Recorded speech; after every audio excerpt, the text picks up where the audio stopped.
Nigeria Mortgage Refinance Company PLC held its 9th annual general meeting in Lagos.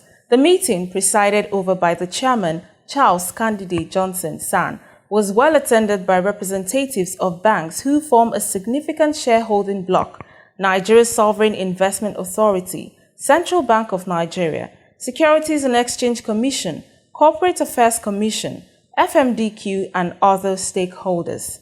While presenting the company's annual reports and accounts for 2022 to the shareholders, the chairman remarked that, despite the significant macroeconomic challenges, NMRC performed well, benefiting from sound capital and good governance practices. Also, in announcing the company's 2022 financial results, he stated that NMRC gross earnings increased by 2.0% from 9.91 billion naira in 2021 to 10.11 billion naira in 2022. The meeting saw shareholders approve a dividend payment of 0.47 kobo for every ordinary share held. At its meeting of 24th March 2023, the Board of Directors resolved to recommend to the shareholders the distribution of a dividend of 47 kobo for every ordinary share of 1 naira in the equity capital of the company from the profits of the financial year ended 31st December 2022 to shareholders whose names appear in the register of members as of the close of business on Wednesday, 2nd of August 2023. In addition, NMRC's Chief Executive Officer, Mr. Kehinde Ogundimu, in his comments noted that despite the challenges witnessed in 2022, NMRC continued to demonstrate resilience with sustained improvement in major financial metrics. We're also mindful that we're not getting the right environment for mortgages to thrive in Nigeria, but we think things will change. Last year was a little bit difficult for us. Inflation was very high, which depleted the resources that people had as disposable income.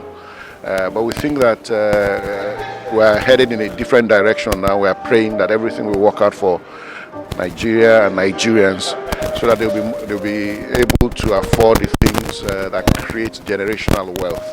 There's nothing as important or more important than having a house, because it helps you to generate and create wealth and transfer wealth even to your children and all those to come.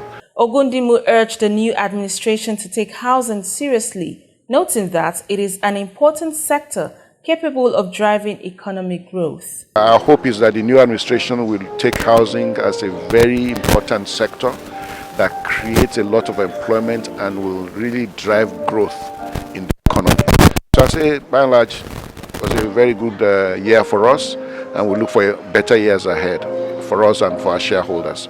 We'll continue to enhance shareholders' value and, more importantly, stakeholders' value, because it's not just shareholders. We're looking at the environment. We're doing things now that will make our revenue, our growth sustainable for the long run. It is worthy of note that NMRC has accessed capital market 3 times to refinance mortgages worth over 32 billion naira, led advocacy for the adoption of model mortgage and foreclosure law in Nigeria. The meeting saw the ratification of the appointment of 2 directors, Mr. Aminu Umar Sadiq and Dr. Armstrong Takang, as non-executive directors, and the re-election of the retiring directors, namely Dr. Herbert Wigwe, Dr. Olufemi Johnson, and Mr. Charles Candidate Johnson San. Umar Sadiq as a director of the company. Mr. Umar Sadiq replaces Mr. Uche Orji on the board as the representative of Nigerian Sovereign Investment Authority. The approval of the appointment of Dr. Armstrong Takang as the director of the company. Dr. Armstrong Takang replaces Mr. Alexander Ayemi on the board as the representative of the Ministry of Finance Incorporated. A summary of Dr. Takang's profile may be found on page 31 of the annual report. The meeting also approved the election of Mr. George Oko-Ebo and Dr. Banjo Obaleye as members of the Statutory Audit Committee. The shareholders also approved the appointment of Maersk PricewaterhouseCoopers, PwC, as the external auditor of the company in place of MERS KPMG Professional Services, who had just retired in line with regulatory requirements after serving the company for a period of 10 years.